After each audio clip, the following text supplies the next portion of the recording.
a good sign for the Suns. As we all know, Kevin Durant, over the last couple of years, especially with the Brooklyn Nets, as I have made my thoughts to his career as a Brooklyn Net to be a joke because he couldn't stay healthy. He's a great player. We all know what he is. He averaged, 26, 27 points last year. He can't stay healthy. He can be a great player and a big part of an organization and a way to win a championship, on a way to win a championship. But I'm not going to sit here and say that Kevin Durant has been a great Samaritan everywhere he's gone, because we all know with OKC, he was, he couldn't get along with Russell Westbrook at the end. And obviously OKC decided to part ways.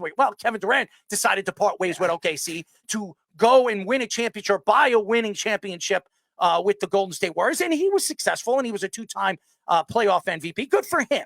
Good for him.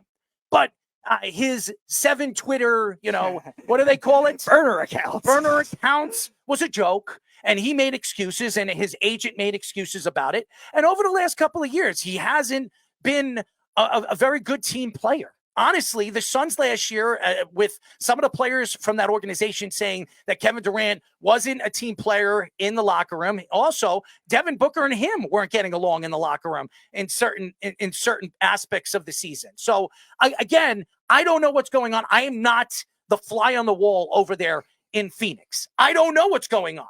What I do know is bringing in a new coach is not going to necessarily give you a championship, okay? And I'm going to tell you this right now. If this doesn't work, you're going to hear a lot of rumblings over there in Phoenix that he wants out. And what are you going to get for him after you traded away big pieces and draft stock to the Brooklyn Nets? By the way, you bring in Bradley Beal, who has a no-trade contract. I don't know how that works. You have no point guard right now running your point, so you're going to trust in Kevin Durant or Devin Booker or maybe even Bradley Beal, who's not a good ball handler. We all know that. I don't know where this team is going, and I think Budenholzer is a great coach.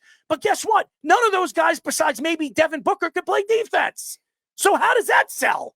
I mean, Budenholzer is a defensive mind. He comes from the San Antonio Spurs. He comes from the Greg Popovich era. Okay, that's what he does. You're bringing him to a team that has all offense.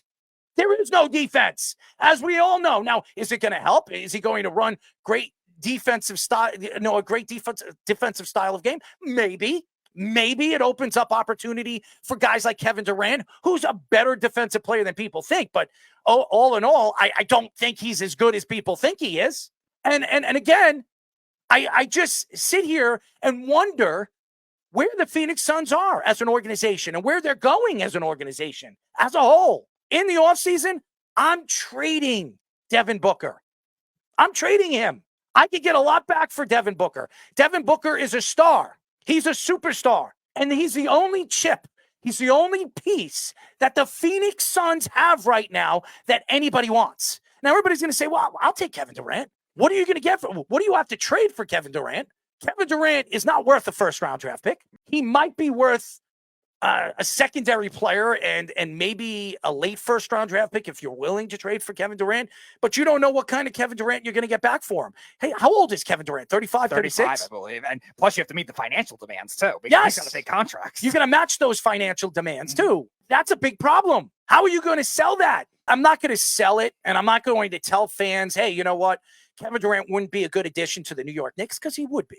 Okay, if you had Kevin Durant right now as your secondary offensive player, that's a pretty good team. I mean, Jalen Brunson and him, because Kevin Durant's going to give you 27 to 28 points. Jalen Brunson's going to give you about 30 to 35 points. That's automatically almost 60 points of your team's offense. And then you get Dante DiVincenzo 11 to 12 points a game. And then you got Josh Hart 14 to 15 points a game. You're talking about 4 players that are going to give you close to 85, 90 points. And then all that secondary offense with Miles McBride and Harnstein and all the other guys, that would be a pretty good team. And I don't trust Mitchell Robinson. I don't trust Julius Randle. I don't trust any of those players that have been hurt. So maybe adding a guy like Kevin Durant. But what do you have to give up for a Kevin Durant? I don't know what is going on with the Phoenix Suns. And if you're a Phoenix Suns fan, I'm not going to sit here and say, hey, you know what? Budenholzer is the answer. I don't know if he's the answer. What I do know is Kevin Durant is getting older. Devin Booker is getting restless over there in that organization because they can't win and they can't get over the hump.